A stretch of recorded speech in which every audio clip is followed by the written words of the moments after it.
do you think should be in contention for National Player of the Year at this moment?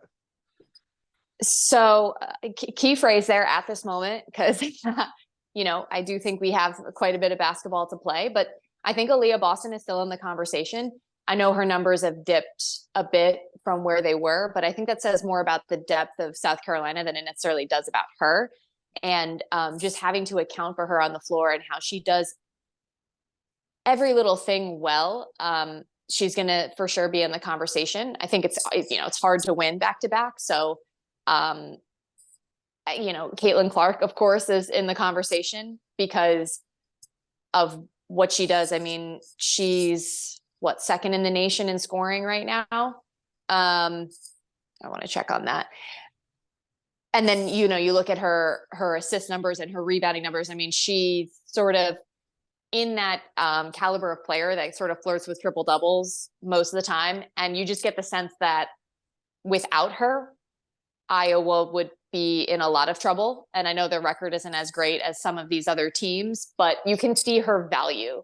Like, it's kind of like an MVP type discussion. And you can see like just the value that she brings for Iowa. And then, Angel Reese, I'm sure will be in the conversation for LSU, and they're currently undefeated. And, so we'll see. Again, like, I think it's so interesting because, we're going to see this matchup, right, against Aaliyah Boston and South Carolina. And it's a lot like how we were anticipating Aaliyah Edwards versus Aaliyah Boston. And like I said, Aaliyah Edwards hung right in there.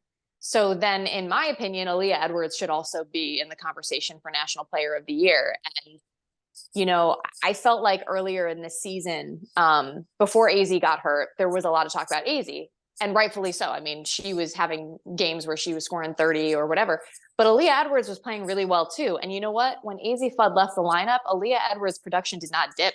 If anything, it got more robust. So, there's been points in the season where I'm like, I want to hear Aaliyah Edwards' name mentioned, with these other top players, because I think she really deserves it. And, I don't think it's fair for anybody to overlook her and what she's done. So I would say I'm probably forgetting one or two, but those are probably the main sort of front runners for that award. I completely agree.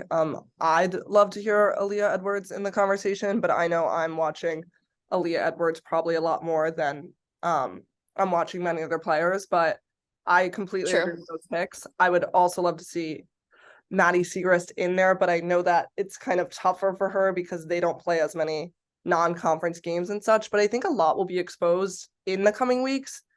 And I think definitely the four players you mentioned should be in that conversation.